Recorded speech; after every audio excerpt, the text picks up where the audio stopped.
ជំងឺ COVID-19 អុកឡុកអាស៊ីសាជាថ្មីបង្កក្តីបារម្ភខ្លាំង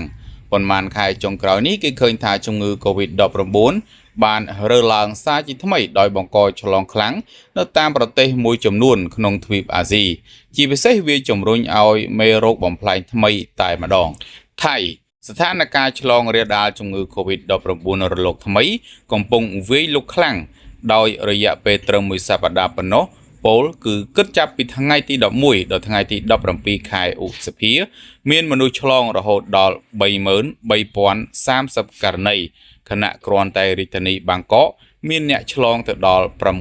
6,290ករណីទៅហើយក្នុងនោះក៏មានរបាយការណ៍អំពីមនុស្សស្លាប់2នាក់ផងដែរប៉ុន្តែគេជឿថាកាលពីសប្តាហ៍មុនមនុស្សស្លាប់ដោយសារ COVID-19 អាចឈានដល់ជាង10នាក់ឯណោះគ្រាន់តែមិនទាន់បញ្ចេញជាផ្លូវការចិនឯនោះក៏មិនខុសពីថៃដែរដោយមួយសប្តាហ៍គិតត្រឹមថ្ងៃទី3ខែឧសភា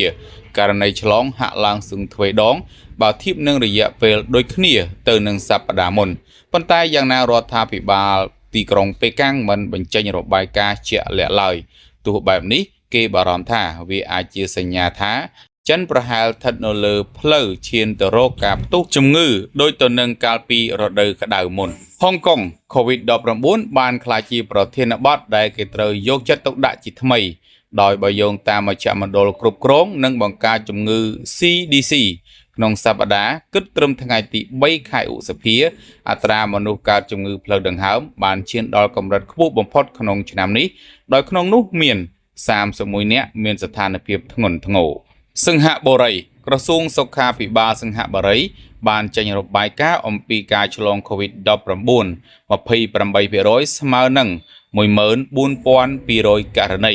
ក្នុងរយៈពេលមួយសប្តាហ៍គិតត្រឹមថ្ងៃទី3ខែឧសភាខណៈអត្រាអ្នកចូលសម្រាកក្នុងមន្ទីរពេទ្យកើនឡើង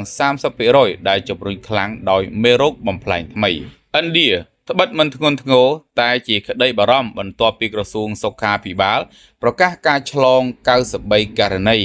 នេះមើលមិនឃើញសញ្ញានៃហានិភ័យផ្ទុះខ្លាំងប៉ុន្តែក្រុមអ្នកជំនាញឥណ្ឌាកំពុងតាមដានស្ថានភាពយ៉ាងយកចិត្តទុកដាក់ជាទីបំផុត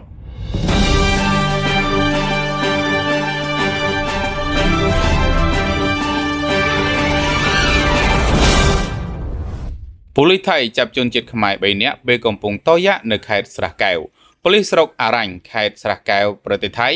បានចាប់ខ្លួនជនជាតិខ្មែរ3នាក់ដោយជាប់ប្រកាន់ពួកគេធ្វើការតយ៉ាដោយគ្មានការអនុញ្ញាតតាមការចុះផ្សាយរបស់បាងកកប៉ុស្តិ៍នៅថ្ងៃអង្គារទី20ខែឧសភាក្រោយមានអ្នកប្តឹងជនជាតិខ្មែរទាំង3ត្រូវបានចាប់ខ្លួនខណៈកំពុងតយ៉ាហាងលក់គ្រឿងនិងសម្ភារៈពេទ្យមួយកន្លែងទាំងដែលក្រុមជាងគឺគ្មានជនជាតិថៃសោះអ្នកទាំង3មានឈ្មោះជាយុទ្ធអាយុ37ឆ្នាំជាមេជាងសំណាងគ្រីមអាយុ20ឆ្នាំនិង Forham អាយុ35ឆ្នាំសុទ្ធតែជាកូនជាងពួកគេត្រូវបានបញ្ជូនទៅមន្ទីរឃុំឃាំងខេត្តស្រះកែវរួចបញ្ជូនទៅប៉ូលីសស្រុកអារ៉ាញ់ដើម្បីប្រឈមមុខនឹងផ្លូវច្បាប់ជាបន្តទៀត